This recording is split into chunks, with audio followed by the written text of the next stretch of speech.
వివేకానంద రెడ్డి గారి హత్య కేసులో ప్రధానమైనటువంటి సాక్షి అయినటువంటి పులివెందులకు చెందిన రంగయ్య, అప్పుడు వాచ్మెన్గా పనిచేసినటువంటి వ్యక్తి, నిన్న సాయంత్రం 6:43 గంటలకి రిమ్స్ హాస్పిటల్ కడపలో చికిత్స పొందుతూ మరణించడం జరిగింది. నిన్న మధ్యాహ్నం 12 గంటలకు అస్వస్థతతో బాధపడుతున్నటువంటి అతన్ని పులివెందుల గవర్నమెంట్ హాస్పిటల్ తీసుకొని పోవడం జరిగింది. అక్కడ నుంచి రిమ్స్కి తరలించడం జరిగింది. రిమ్స్లో చికిత్స పొందుతూ మరణించారు. ఈ యొక్క వివేకానంద రెడ్డి హత్య కేసులో ప్రధానమైనటువంటి ముద్దాయి చనిపోవడం హై ప్రొఫెషనల్ మర్డర్గా మనం అనుమానిస్తూ ఉన్నాం. దీంట్లో భాగంగా బ్యాక్గ్రౌండ్లో ఎవరి ప్రమేయం ఉంది, అదేవిధంగా ఈ అనుమానాన్ని అన్ని కోణాల్లో కూడా దర్యాప్తు చేయడం కోసము ప్రయత్నాలు చేస్తూ ఉన్నాము. దీంట్లో భాగంగా ఇంతకు ముందు కూడా ఇదే విధంగా ప్రధానమైనటువంటి సాక్షులు 2019 నుంచి 24 మధ్యలో 5 నుంచి 6 మంది చనిపోవడం జరిగింది. అందులో భాగంగా శంకర్ రెడ్డి 2019లో చనిపోవడం జరిగింది.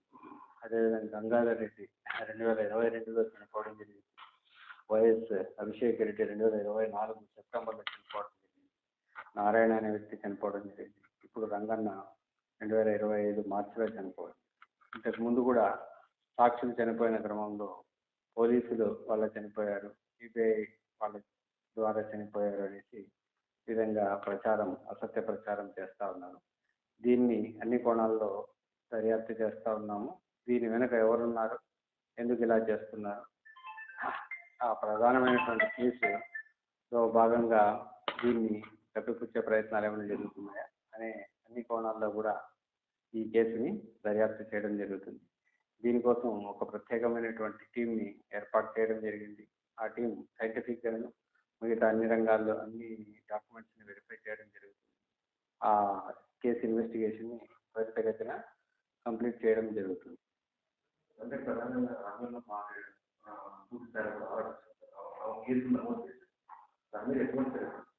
ఆమె అనుమానాస్పద కేసు కింద కంప్లైంట్ ఇవ్వడం జరిగింది. ఆమె కేసును బేస్ చేసుకొని అనుమానాస్పద మరణం కింద కేసు రిజిస్టర్ చేయడం జరిగింది.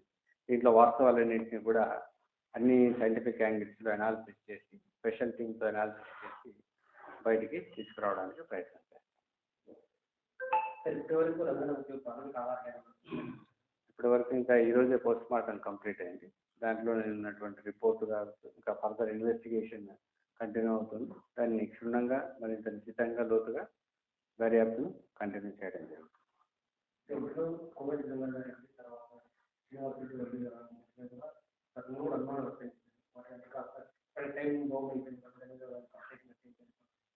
దాన్ని యాంగిల్లో కూడా వెరిఫై చేస్తాం. ఇంతవరకు ఎవరైతే చనిపోయారో ఆ దర్యాప్తు కంటిన్యూ అవుతుంది.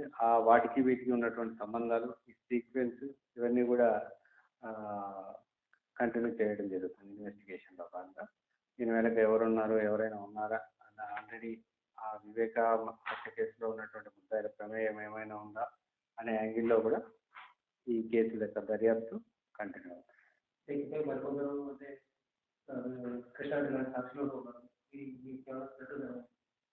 ఎవరికైనా అలాంటి థ్రెట్ ఏదైనా ఉందంటే మేము సెక్యూరిటీ ఇవ్వడం జరుగుతుంది. ఇప్పుడు చనిపోయిన రంగన్న కూడా 2 PSOల్ని మనము ఇవ్వడం జరిగింది. అప్పటి నుంచి ఇప్పటి వరకు కంటిన్యూ అవుతుంది. ఇంకా ఇప్పుడు కూడా ఎవరికైనా అలాంటి థ్రెట్ ఉందని భావిస్తే ఖచ్చితంగా వాళ్ళకి అన్ని రకాల రక్షణ, సహకారం, సెక్యూరిటీ అందించడం జరుగుతుంది.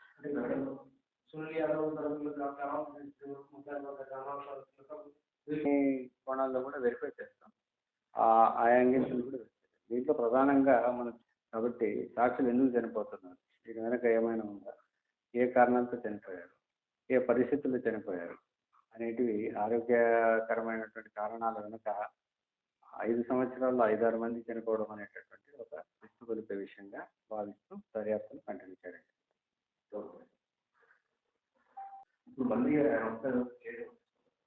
ఆయనకి ఎవరికి థ్రెట్ ఉన్నా కూడా వాళ్ళకు ఖచ్చితంగా ఆ థ్రెట్ని పరిశీలించడం జరుగుతుంది. ఆ థ్రెట్కి అనుగుణంగా వాళ్ళకు రక్షణ కల్పించే విధంగా మేము ఆ థ్రెట్ని అసెస్ చేస్తాం, అనాలిసిస్ చేస్తాం.